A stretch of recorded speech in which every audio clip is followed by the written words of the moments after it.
Murphy, Boston Herald. Hey, Rob. So what are you doing? Ime was talking yesterday about how your reduced minutes in the last round might have actually helped you. Can you just sort of talk about that process and just how you felt after each game, and especially this last one? Yeah, I feel like the reduced minutes helps, obviously, because with the injury I had, not being able to take the time off, being in such an important part of the season, the minute reduction definitely helped. Obviously, the couple of days between these series is helping too. So, how's the pain and the swelling right now? Yeah, it's manageable. It's kind of been getting in a routine the past couple of games of what I got to go through just to have myself ready to play. You've been through a lot since the surgery. Just the fact that you are at this point now, just how does that hit you? What's your impression? Just grateful, thankful to be even sitting up here, getting interviewed by you guys in the finals.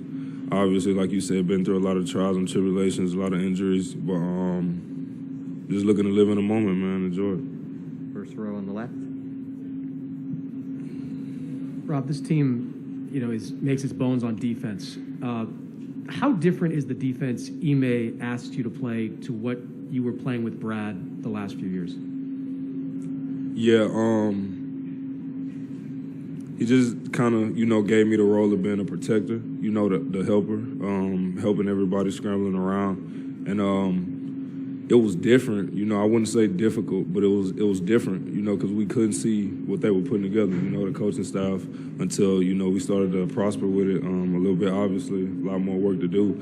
But it was a different task, and once everybody bought in, we feel like it worked for us pretty good. When did you see the team start to prosper with it? Was there a point where it seemed like you guys got it?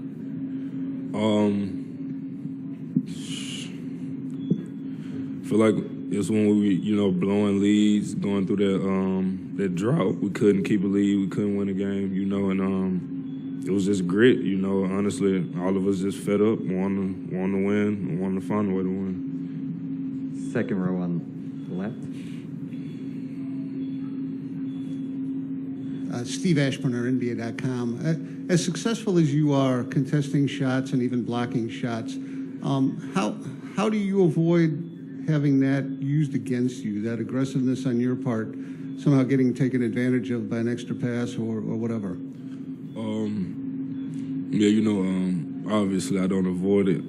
People still get me with it, being a jumper, but just personnel, locking in personnel, knowing who you guard, knowing their tendencies, really attention to detail. Obviously stuff is happening fast on the court, but my opinion is just a big personnel deal.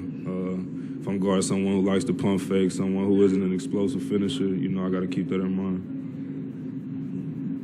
Next question on the left. Say, back to something Chris was asking you about.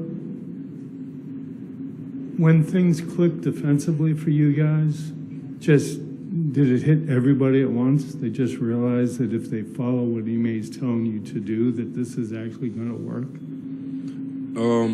Yeah, it was just a sense of trusting Coach Udoka, everybody on the coaching staff, and trusting each other.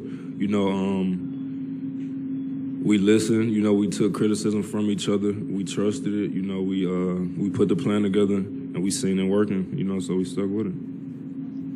Your role, you're a quarterback out there.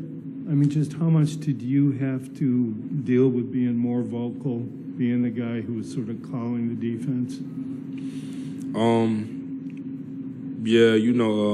Being vocal on the court was never really my thing, obviously. But like I said, we had to step out of our comfort zone. I had to take on a different challenge, just being a guy on the back line, like you said, kind of quarterback style, seeing everything. And even just talking to my teammates, letting other people know their voices can be heard, Tyson's in the game, it's the same thing. If anybody sees someone on the court, speak up about it.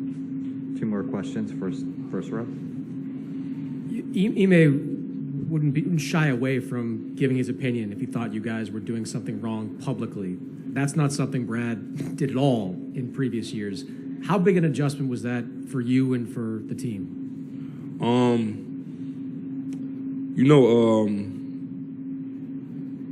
As a family, I think of it as you protect in private and you address in public.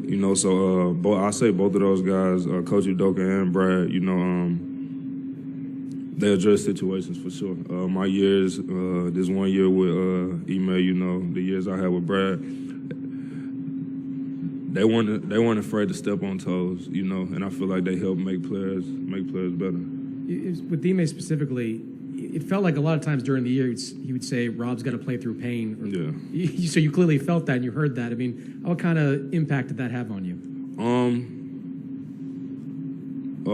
Yeah, bigger expectations, better expectations for me. I got a great relationship with Coach Udoka, so I'm one of those guys he could say stuff like that to. Playing against the Bucks, he looked at me one time and just told me, you're gonna stop letting motherfuckers run you over. You know what I'm saying? So he know I respond well when he challenges me like that. Last question. Steve, Pierre Norlet. Given Golden State's offense and what they might throw at you and discover about you guys game by game in this series, do you feel like your defense will be learning some things about itself as you deal with what they do game by game? Yeah, I feel like that's every game. Obviously, a lot more attention to detail now. So, yeah, everything's not going to be perfect. It may be plays where we get shooken up, but as long as we, bring it back to home, bring it back to core, and just stay strong within ourselves. Thank you, Robert. Appreciate it.